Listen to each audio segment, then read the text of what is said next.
Aquest és el meu missatge d'agraïment per Francesc Miralles.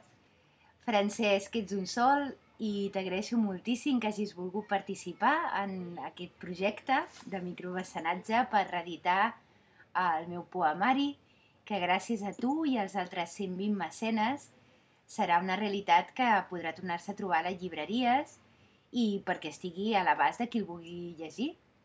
Bé, només dir-te que m'agradaria molt que puguis venir a la festa de presentació, que serà el proper dia 17 de desembre, al voltant de les 7 de la tarda, al Gran Hotel Princesa Sofia, d'aquí de Barcelona.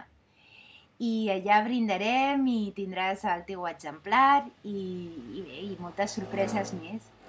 I a més et volia dedicar un poema. Es diu I jo volia que volia.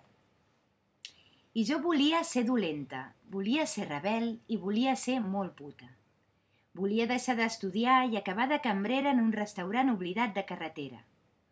Volia no creure més que en allò que veig, no esperar més comprensió que la que pugui proporcionar un gat.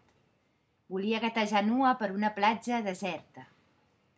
Volia ser el refugi dels camioners, la mosso d'esquadra calenta, la dona que fuma, la que s'ho veu tot, tots els dies fins al cafè de la matinada.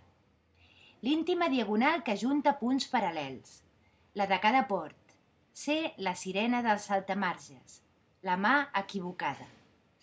Volia jugar a fet i amagar com qui resa rondalles, preveure paranys riure endins, retirar-me al camp, ser ximple tot hora, copular.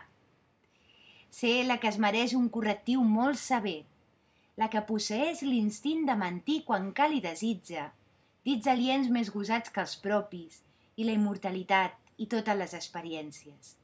Els embaluns ambigus qualsevol tros a l'espera de l'altre. Ser la que no fa preguntes i només escriu poemes, mentre la sacsegen al llit. Volia ser cardada sota la música taladradora del heavy metal dels 80, saber-ho tot del morbo que tot ho redimés. Volia ser dels sets a l'aire lliure solcat d'espersors, de l'amor fum de tabac directe als ulls, però no vaig poder, no encara.